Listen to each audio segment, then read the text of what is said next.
Welcome back, everybody. Welcome back to the garage. And well, Thanksgiving's long gone now, and happy post-Thanksgiving to everybody.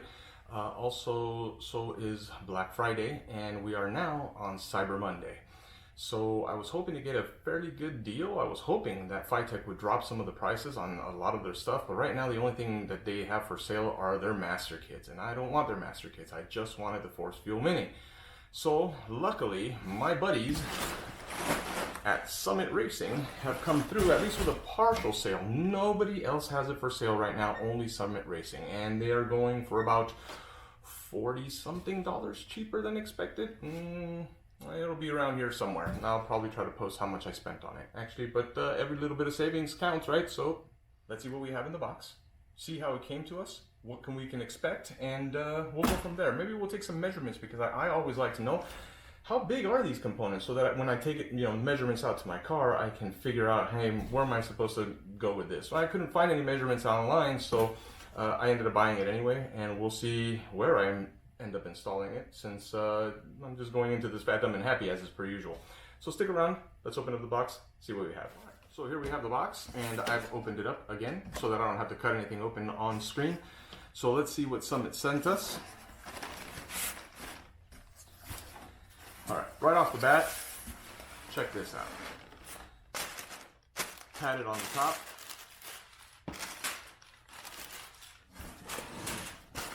Padded on all sides. We'll take this out. And padded on the bottom. Summit Racing buddies, you just can't seem to beat this stuff, man. I mean, they take care of your stuff when they ship it to you. These guys are great. I mean, I can't speak enough about them. All right. Here is the Force Fuel Mini from FiTech, from Summit Racing. Here's what we're gonna get. Let's take a peek inside, shall we? All right, what do we got here? We have some instructions. Yeah, please call us before you do any returns. There's a warranty card, fantastic. And it looks like we have a 3-year limited warranty. Well, we'll be filling that up because, hey, better safe than sorry, right? So what do we got in here? All right, here we have a list of what we can expect on the inside. And here is a basic diagram of how we're supposed to plumb this in order for it to work right. Just like the last one, but on the inside this time, here we have some black padding, and there we have our kit. So what is in our kit? All right, well, according to our instruction manual, okay, why don't we go off of the picture? According to our picture, we should have 3, 6, 9 of the fittings that go into here. So what do we have here? We have straight ones. Look at that. Each one of these is individually wrapped. All right, FiTech, way to go. Look at that. Here we go. 2 more straights. So we have a total of 4. According to our picture, there are 4 that are straight. And what do we have over here? We have, looks like 45 degrees, 2 of them. Oh, another one too. 3 45 degrees. According to our picture, 3 45 degrees. Way to go. Also individually wrapped. However, I don't see the straight ones. Let's see here. We got a nice gauge here. Very nice, actually. Is that fluid filled? This sure as heck seems to be fluid filled gauge. Very nice. I like this a lot, actually. We'll set that down. What else do we have? Okay, here we have our electrical connectors and some of the caps for them. Keep everything nice. Oh, the filter. And that's where our other fittings are. They come pre-installed on the filter, both sides. Very nice FiTech. Nice FiTech logo on there too. Very pretty. Also individually wrapped. We have 9 clamps for the hose that it comes with, and according to the picture, 9 clamps. Very nice. What else do we have? Ah, lovely. Here comes the return bung for the fuel tank. I'm looking forward to using this. This is going to save me a lot of headaches, and that is why I'm going with this system, partially because of this. All right, what do we have here? All right, we have, oh, quite a bit of hosing. All right, this is 400 series 3/8 inch inner diameter, and it is rated up to 250 psi. All right, well, it looks good. We'll see how long it lasts. And the Force Fuel Mini itself. Beautiful, beautiful, beautiful. Capped, every inlet capped. Very nice. Let's set this down for a second. Look at the padding. All the way through, no problems, no issues. Fully encased in padding and with some desiccant gel. Here we have our hose. That is not a lot of hose, my friends. It's supposed to be, according to the instructions, it's supposed to come with 5 feet of hose. This is about 5 feet, I would say, but it's not a lot to accomplish pretty much anything. Let's take a measurement and find out, okay? Okay, and here we are. The hose is 5 feet, 2 inches long. So they gave me an extra 2 inches, which is, you know, always appreciated. But, as you guys can tell, 5 feet of hose is not that much. I'm guessing that this will probably be just good enough to go from the FiTech Mini to the EFI throttle body. Well, I'm not sure I'm going to have much more left after that. Obviously, we're going to have to buy more hose, so that is an extra expense that you guys can keep in mind, okay? Again, these hoses run somewhere along, well, for one of these plain old rubber ones, you're looking at probably anywhere from $7 to $10 per linear foot. So keep that in mind. Another thing I was thinking about is the hose clamps. You have a total of 9 here. That's pretty much enough only to do the connections you need to do from the FiTech Mini over to the throttle body. Again, it won't cover anything going back towards your return bung. All right, so also gonna need to buy some more of those. Keep that in mind as well. Now, we're back to the FiTech Mini. Let's see what size this thing is so that you guys will have a better idea of where you're going to install this. Now, the beauty of this thing seems to be that just like the larger variety ones, the backing plate here, the mounting plate, can be put on the sides, both sides, on the back, and on the bottom as well. So that's pretty cool. That should give us a little bit more room to play with. Also, this thing comes with a 4-bar pressure system. Now, I am intending to put this, as I said before, together with the ACES EFI system, the Killshot, and the ACES EFI uses a 3-bar system, and this is a 4-bar system. So ACES is wanting right around 45, 48 PSI. This thing is pumping out 58, but according to ACES, I can actually change that setting on the handheld and actually tell my ACES to run off of a 4-bar, so I think we're gonna give that a try. If I have issues with it, I can always replace this with a Bosch one from the auto parts store. Or if you just wanna go straight to the Bosch one, just keep that in mind also. They're about 10 to 15 bucks. Another thing that we need to look at here that's actually kind of cool, our fluid filled gauge will go mounted right here. But inside of here, as we can see, they have a plug, okay? So it's just a hex set screw almost style. I just find that really cool because obviously they care about this. They could have left that open so that I could just install it easy without having one of these plugs, but they didn't. They put a plug in there just to keep their system sealed and safe, and that kind of stuff just says quality to me. I just love it. I love it. So let's take a peek to see what the dimensions are of this so that you guys have a better idea of whether you'll be able to fit this in your application or not. The height of the device from the bottom to the very top of the casting right here is 8 inches tall.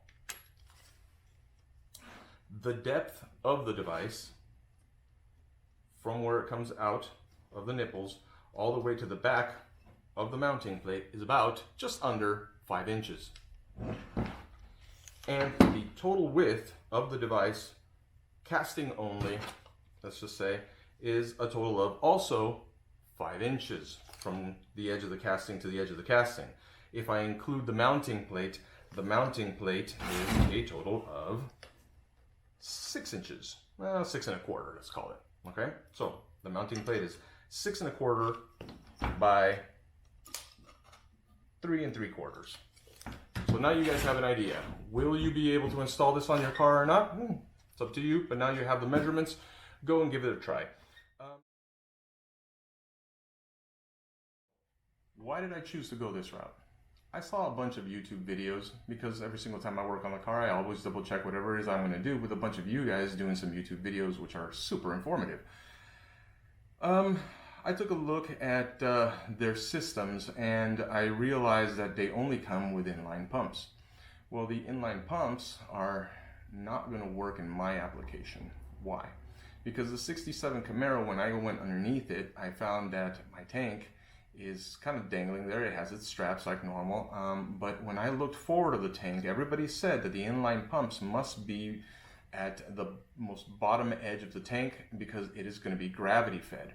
So when I took a peek at that, I ended up realizing there was no location within 2 to 3 feet of my car that I could put one of those pumps that is on the bottom edge level of the car within that 2 to 3 feet distance, and a good location that's readily available for me to mount to without manufacturing some bracket. So what was I going to have to do? I was probably going to have to weld together a bracketry system and dangle it off of the bottom of my trunk space right in front of my tank in order to get this whole system to run right.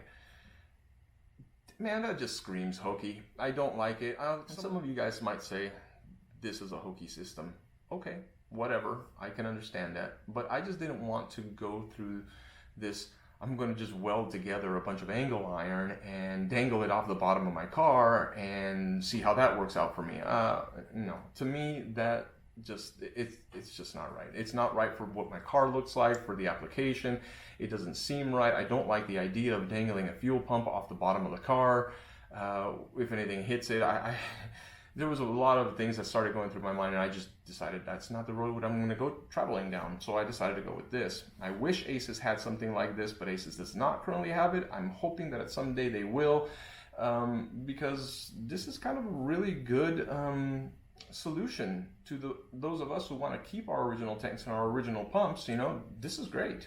So good on FiTech for coming up with something like this. And actually, when I did call up ACES about this, they said, yeah, there's no reason why you can't use something like that. So awesome again for ACES with their customer service and their tech support that are totally willing to tell you, yeah, you can use another vendor's stuff like the FiTech Mini. And I mean, they even say, yeah, the FiTech Mini will work. So you know what? I appreciate it, guys. You guys are honest and you guys are upfront with stuff like this. And you know what? Kudos again to ACES. Now that I have the measurements, now that you guys have the measurements, you can go out to your cars and you can go see where this fits. At the moment, I'm not really sure where I'm going to put this. I'm starting to think that, well, again, you also got to remember that one of these lines has to be above everything else. So I either have to mount it like this or I have to mount it like this. You cannot mount this upside down. So it's going to limit some of the things. If you mount it at an angle, it might look kind of crappy. So, you know, you guys decide. So I don't know where I'm going to keep this. Right now on a Chevy engine, most of you guys will probably know your fuel pump is on the right-hand side of the engine, on the passenger side. So the best location for me to mount this would be on the passenger side to keep my hose usage low, because obviously, yeah. And also to minimize the amount of hose runs also that go all the way back to the back of the tank in order to be able to use the return bung. So yeah, I'm hoping the driver's side, but as you guys know, if you guys have one of the 67 Camaros or 68 or 69s, there's not a lot of space to be mounting something on the right hand side because that's where we have our battery. So yeah, the best location to put this on one of these early Camaros is on the driver's side, all the way by the radiator. On the main, there is a bracketry for what do you call it? The little reservoir tanks for your windshield wiper fluid. So if I don't have a reservoir tank for the windshield wiper fluid, because that thing would be right now, what, 55 years old, 52 years old, and that thing disintegrated. So right now it's just empty bracketry. So actually, probably I might actually end up removing that bracketry for that and putting this on the radiator mounting frame. We'll have to think about that, but that's just going to require more tubing, but then I can probably run it off of here straight over to the EFI on the driver's side instead of the passenger side. Well, we'll have to look into that and see where we go with that. But I will be making some more videos on the installation of these things. But for now, I wanted to run this up to you guys, send it up, do a quick video, because it still is Cyber Monday, and I think Summit still has these for sale, okay? $40-something off. You can't beat it. So, anyway, again, these are just little homemade videos. I am not a YouTuber. You can subscribe or you don't have to subscribe. I don't care. You can give me a like, and that would be appreciated just to let me know that some of you guys actually do think that this is okay, or don't. Whatever. I'm not going to start a channel. I'm just doing this and this installation. Maybe in the future something else, but really, this is why I'm doing this, okay? Thank you guys for showing up. Thank you guys for looking at these. I'm hoping that this is kind of useful to you, some of you guys, and that I don't really know if anybody else is doing the FiTech Mini and the ACES EFI Killshot combination, so I'm hoping this will be informative to many of you guys who just don't see a solution. All right? You guys stay tuned. I'm going to try within the next month or two to start doing the installation on this and get it up and running, and when I do, I will post some videos. Thank you guys for stopping by. Merry Christmas. You guys take care.